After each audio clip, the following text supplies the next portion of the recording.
नैमिषारण्य तीर्थ में श्री सूत जी ने 88,000 सनकादि ऋषियों से कहा, अब मैं आपको कार्तिक मास की कथा विस्तार पूर्वक सुनाता हूँ, जिसका श्रवण करने से मनुष्य के सभी पाप नष्ट हो जाते हैं और अंत समय में वैकुंठ धाम की प्राप्ति होती है।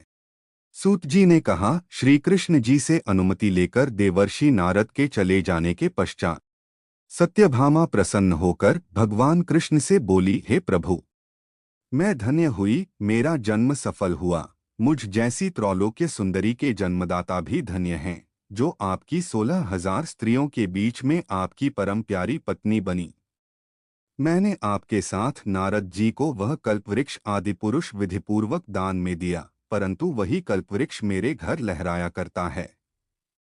यह बात मृत्युलोक में किसी स्त्री को ज्ञात नहीं है। हे त्रिलोकीनाथ, मैं आपसे कुछ पूछने की इच्छुक हूँ। आप मुझे कृपया कार्तिक महात्म्य की कथा विस्तार पूर्वक सुनाइए, जिसको सुनकर मेरा हित हो और जिसके करने से कल्पपर्यंत भी आप मुझसे विमुख न हो।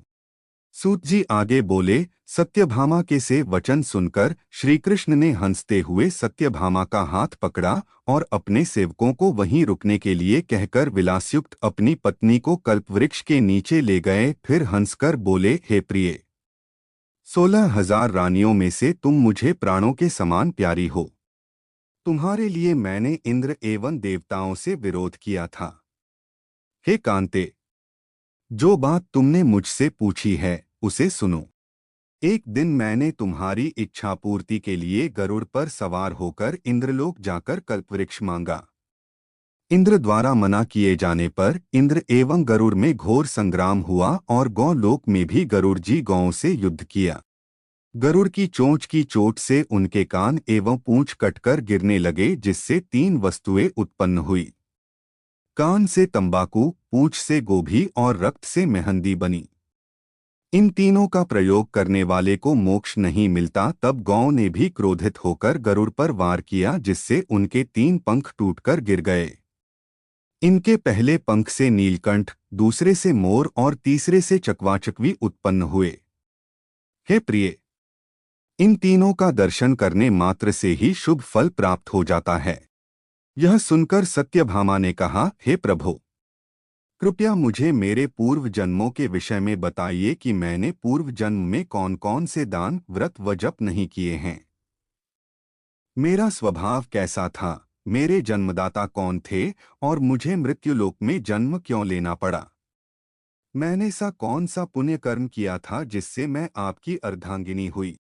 श्री कृष्ण ने कहा, हे प्रिय, अब मैं तुम्हारे द्वारा पूर्व जन्म में किए गए पुण्य कर्मों को विस्तार पूर्वक कहता हूँ, उसे सुनो। पूर्व समय में सतयुग के अंत में मायापुरी में अत्रि गोत्र में वेद वेदांत का ज्ञाता देवशर्मा नामक एक ब्राह्मण निवास करता था। वह प्रतिदिन अतिथियों की सेवा, हवन और सूर्य भगवान का पूजन किया करता था। वह सूर्य के समान तेजस्वी था। वृद्धावस्था में उसे गुणवती नामक कन्या की प्राप्ति हुई। उस पुत्रहीन ब्राह्मण ने अपनी कन्या का विवाह अपने ही चंद्र नामक शिष्य के साथ कर दिया। वह चंद्र को अपने पुत्र के समान मानता था और चंद्र भी उसे अपने पिता की भांति सम्मान देता था। एक दिन वे दोनों कुश व समिधा लेने के लिए जंगल में गए।